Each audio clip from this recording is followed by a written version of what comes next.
Joining us now exclusively is Washington Post journalist Sally Quinn, who's known Al Gore since they were kids and has been friends with the couple for many years. Sally, good morning to you. Hi. So what happened here? This caught everyone off guard. I'm sure it caught you off guard as well. Totally. And the interesting thing is that usually when something like this happens, you get a sense of glee, people sort of saying, I told you so, or I knew it, or whatever.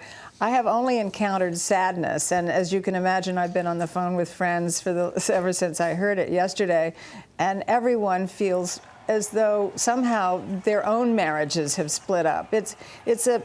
Watching the Gores is sort of looking at the possibilities of what a good marriage could be, and when it doesn't work for them, you sort of think, oh my God, maybe it's not possible. Does anyone, since you have talked with so many people, have any idea what could have caused this? Is it just kind of, 40 years and people grow apart? I mean, there was never a sniff of any impropriety or anything along those lines. I never heard one rumor ever in all the years that I've known Al and Tipper about an extramarital affair.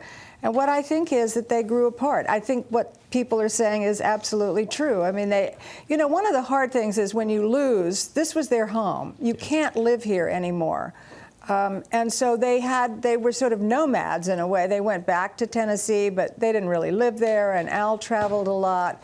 They've sort of migrated to the West Coast where Tipper has an apartment, and Al's got a lot of business, but he was traveling all the time. And I think their interests just diverged. And I also think Tipper has always played the good wife, and she's never been really able to sort of set out on her own and be her own person. And it may be that she's just tired of being the wife and wants to be someone who can accomplish something on her own. She's a fantastic photographer. She also, and both of them, by the way, were great parents.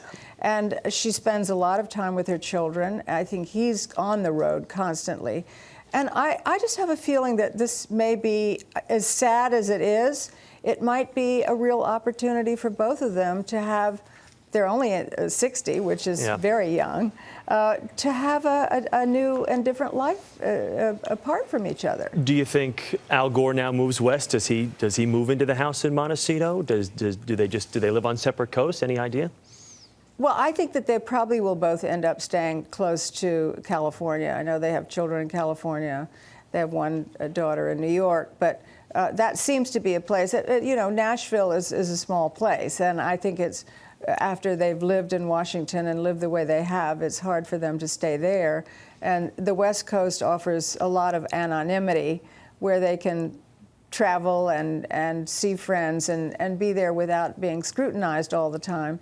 I think you have to listen to what they said, which is that this is mutually supportive, and think that, as sad as it may be, this might be the best thing for both of them. All right. Sally, thank you so much for taking the time this morning. We do appreciate it.